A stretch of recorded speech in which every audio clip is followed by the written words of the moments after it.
Sister Philo just painted the whole picture of the synodal process, and I took part in that process in the Latin America, in Peru, and in the Caribbean. And I also took part in the meeting that we had in Rome in order to set up an intercultural and international group and to write the working document. And that allowed me to feel the entire process. And I would like to share what I saw in the synod and in the synodal process. And in Germany, I was invited at the meeting of March.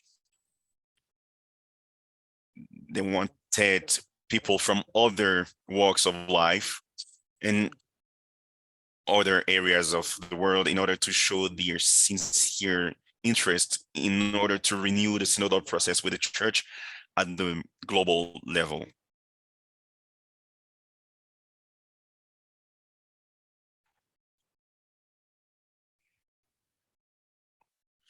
I was told to talk about synodality based while focusing on religious groups.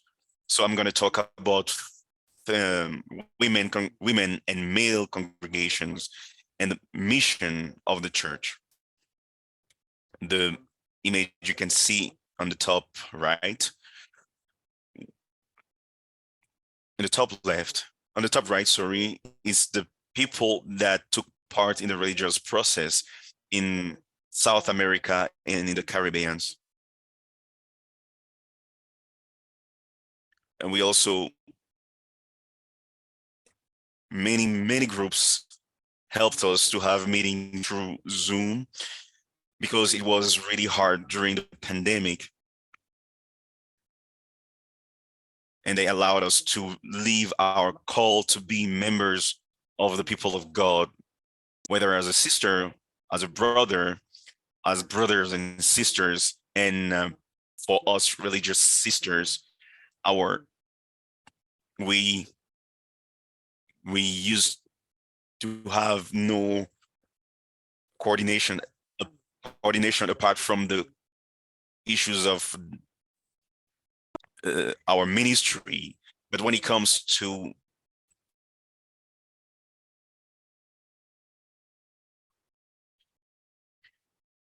our call, it was a real pleasure to share it with lay people, men and women, and we rediscovered the dignity and the importance of being in communion with men and women. We have different styles of life, modes of being, whether in a religious aspect or the social aspects, but at the same time, we are called to live in a synodal way in order to see how we are deeply inspired.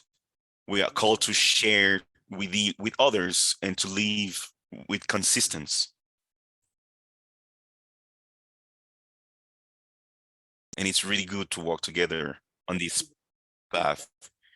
And when we leave difficult moments, it's good to have people with us in order to go beyond the tensions that we face. What you can see here on the screen is the first church assembly, ecclesial assembly in South America. And in 2023, we are trying, I can tell you that the breath of the church, the breath of the Holy Spirit was strong, and it started even way before the synod was called by the Pope.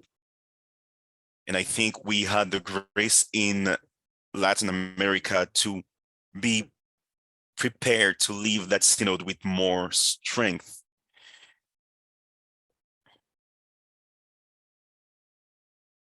And I believe that the synod in the Amazon was really important, was really great. And I believe I had the chance to be there. 80,000 people took part in that synod, and a lot of representative men, women, indigenous people who are usually marginalized were there. And that was really refreshing to see that change. And looking at the final document of the synod, I can see that a lot of things are already a reality today, and it's a maturation process that was really welcomed by people in the church. Like, those are not theories, they are themes that are showing us a way to change our mindset, a way to get together, a way to work with, to walk and work with other people, a way to feel united through the foundation of everything, which is baptism. The ecclesial gathering during COVID-19, so tens of thousands of people participating in Latin America and in the Caribbeans, and those people identified the same key points that show up that showed up in Frascati here and there. And what we could see is not just the church, but the work of the Holy Spirit. And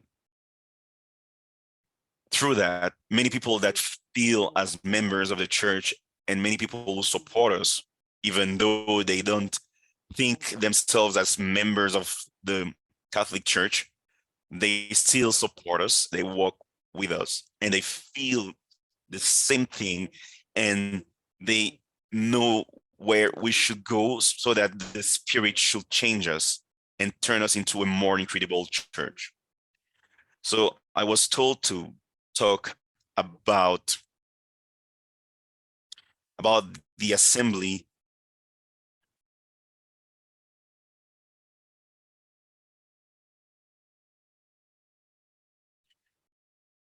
in Prague. I wasn't there, but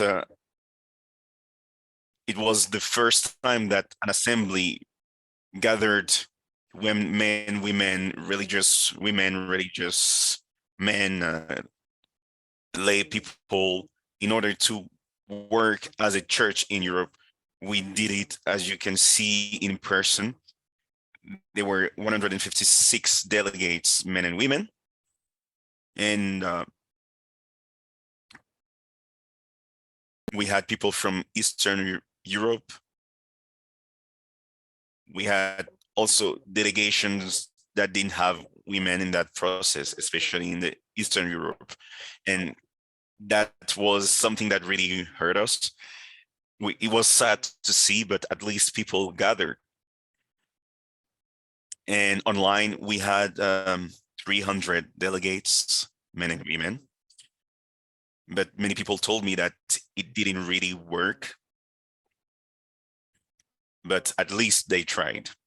And we have to acknowledge one thing that wasn't done before, is the fact that we felt that process, that process made all the participants feel the need to build a European church and to own their, their the fact that they are part of a church. And it's also a challenge for the church. How can a synodal process be turned into a testimony walk? We are called to commune together as a single human family and to contribute to that together. At the beginning, we had a lot of tensions, different positions, different stands, the role of church, the role of the church, the role of lay people, the role of religious people. And at some point, they wanted to issue two documents, one for the most important aspects of the assembly and another one for the bishops. But the Holy Spirit guided us into issuing a single document.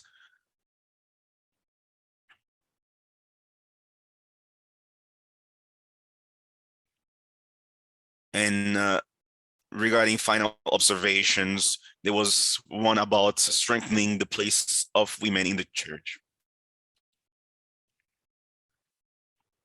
And we're not talking about a deconate of women, but the role of women, and also our contribution to peace and justice in Europe. And that is a really important pain point. We are really called to listen to the cry of the poor and the cry of the earth, and to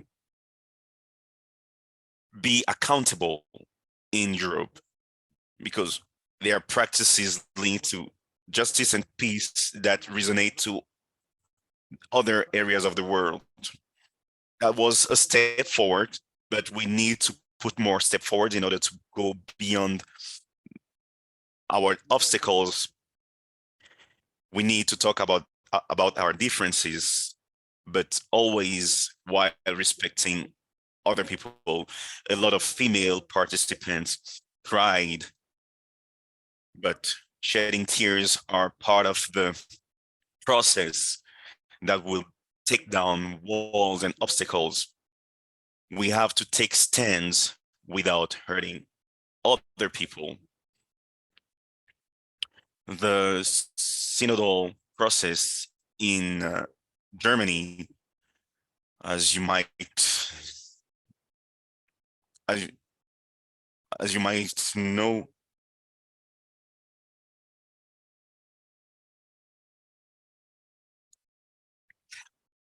it's the church in Germany has been taught to be a different church that walks a different path, but that's not true.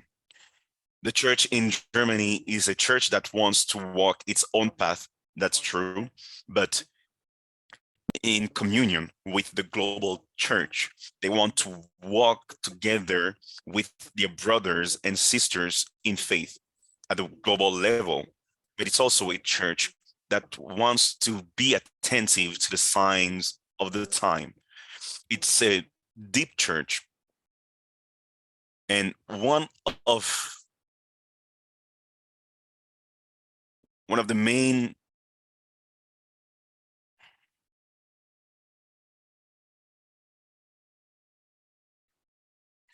we conducted a study in three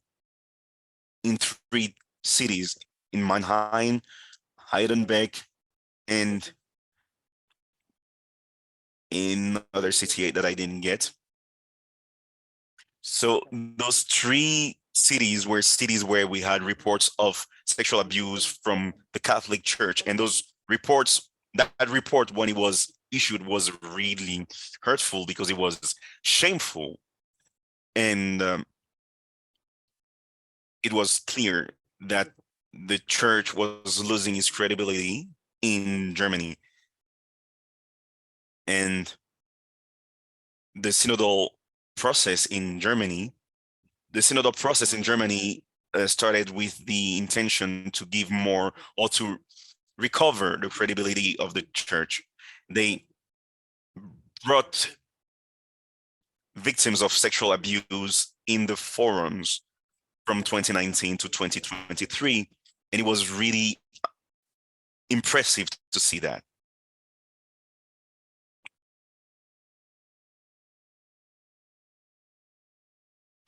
So apparently I don't have enough time left. So we have to live with the consequences. We have to read the signs of the time. And that needs an institutional change, a change in attitude. And we also have to talk about the deconate of women in the global church. And in Latin America, we conducted meetings with 450 people that participated. We we have different areas like Central America, Mexico, the Caribbeans. We had bishops, religious people, lay people, men and women. So what were the fruits of that entire process? One of the fruits was listening to each other in areas, in assemblies. feeling